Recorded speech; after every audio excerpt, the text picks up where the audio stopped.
بسم اللہ الرحمن الرحیم۔ بسم اللہ الرحمن الرحیم۔ میرے محترم ناظرین و سامعین، السلام علیکم ورحمۃ اللہ وبرکاتہ۔ پچھلے درس میں نے آپ حضرات کے سامنے پانی کے چند مسائل بیان کیے اور یہ بھی بات بیان کی کہ پانی کے اندر جو پاک شے مل جاتی ہے یا ناپاک شے مل جاتی ہے تو اس کے احکام کیا ہیں۔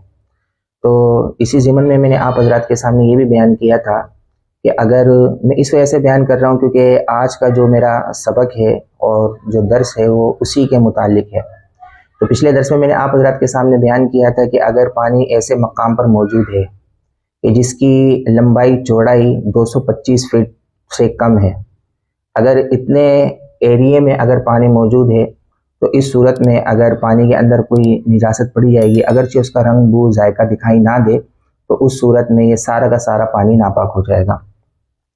اب ہم ایک نیا مسئلہ لے کر آتے ہیں کہ اگر جیسے مثال کے طور پر یہ جو مشین میں کپڑے دھوئے جاتے ہیں، ان میں پاک کپڑے بھی دھوئے جاتے ہیں، ناپاک کپڑے بھی دھوئے جاتے ہیں۔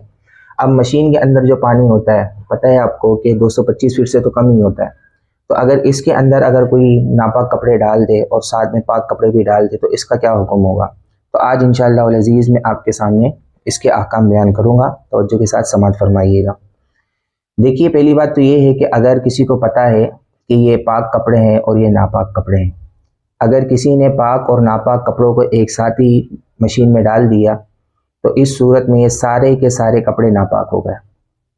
اب جو پاک کپڑے تھے وہ بھی ناپاک ہی ہو گئے۔ ایک بات تو یہ ہے۔ دوسری بات یہ ہے کہ اگر اس کو پتہ نہیں ہے دھونے والے کو کہ کون سے پاک کپڑے ہیں کون سے ناپاک کپڑے ہیں، تو اب اس صورت میں دھونے والے کے لیے یہ سارے کے سارے کپڑے پاک تصور کیے جائیں گے، کیونکہ اگر ان کے کپڑے دھونے والے کو لگ جاتے ہیں تو انہی کپڑوں کے ساتھ اگرچہ چینٹے اس کے جسم پہ لگے دھونے والے کے، تو ان کپڑوں کے ساتھ وہ نماز کی ادائیگی کر سکتا ہے، کیونکہ اس کے علم میں نہیں ہے کہ پاک کپڑے کون سے ہیں اور ناپاک کپڑے کون سے ہیں۔ تیسری صورت یہ ہے کہ گھر والوں کو کپڑے دھلوانے کے لیے دیے یا دھوبی کو دھلوانے کے لیے دیے۔ اس کی صورتحال یہ ہے کہ اگر آپ کو پتہ ہے کہ دھوبی اچھے طریقے سے کپڑوں کو دھوتا ہے، 3-4 نئے پانیوں کے ساتھ اچھے طریقے سے اس کو صاف کرتا ہے، پاک کرتا ہے، اسی طریقے سے گھر والوں کے دھونے کے متعلق بھی علم ہے کہ اچھے طریقے سے 3-4 پانیوں کے ساتھ اس کو کپڑوں کو پاک کرتے ہیں، تمام کپڑوں کو پاک کرتے ہیں، تو اس صورت میں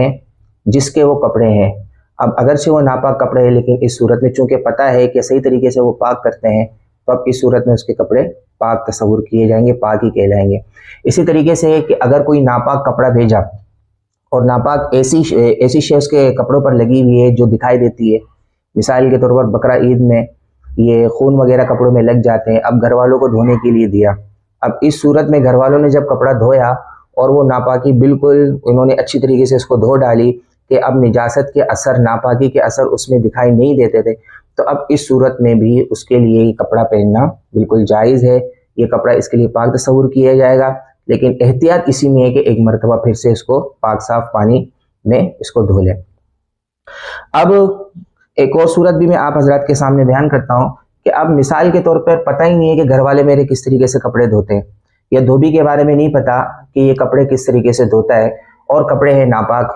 آپ نے ناپاک کپڑے گھر والوں کو دیے دھونے کے لیے یا دھوبی کو دے دیے ناپاک کپڑے، اور آپ کو پتہ بھی نہیں ہے کہ یہ کس طریقے سے دھوتے ہیں، تو اس صورت میں شرعی مسئلہ یہ ہے کہ اگر آپ ناپاک کپڑا دیں گے، اگر وہ واپس آپ کی طرف لوٹ کر آئے گا تو ناپاک ہی کہلائے گا، اور اگر آپ پاک کپڑا دیتے ہیں دھونے کے لیے تو وہ دوبارہ جب لوٹ کر آئے گا تو وہ پاک ہی کہلائے گا۔ یہ شرعی، یہ مشین میں کپڑے دھونے کے متعلق یہ چند مسائل تھے۔ آخر میں آپ کے سامنے یہ عرض کرتا ہوں، جو بھی کپڑے دھوتے ہیں، جو گھر والے ہیں یا دھوبی حضرات ہیں، ان کی بارگاہ میں یہ عرض ہے کہ اگر آپ کپڑے دھونے کے بعد تمام کپڑوں کو 3 یا 4 پانیوں کے ساتھ، نئے پانیوں کے ساتھ اگر آپ دھوئیں تو اس صورت میں سارے کے سارے کپڑے پاک ہو جائیں گے۔ اگر گھر والے اس طریقے سے اگر طریقہ کار کو اختیار کریں کہ 3-4 آخر میں کپڑے دھونے کے بعد آخر میں 3-4 نئے پانیوں کے ساتھ، کم سے کم اگر 3 پانیوں کے ساتھ بھی دھوتے ہیں تو یہ کافی ہے، اگر 3 پانیوں کے ساتھ اگر کپڑوں کو دھوتے ہیں تو سارے کے سارے کپڑے یہ پاک ہو جائیں گے۔ یہ طریقہ، ورنہ ایک طریقہ یہ بھی ہے کہ آپ سارے کپڑوں کو لے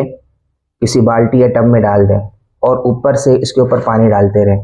اور جو اوپر کپڑے موجود ہیں ان کو پانی کے اندر نیچے دبا دیں۔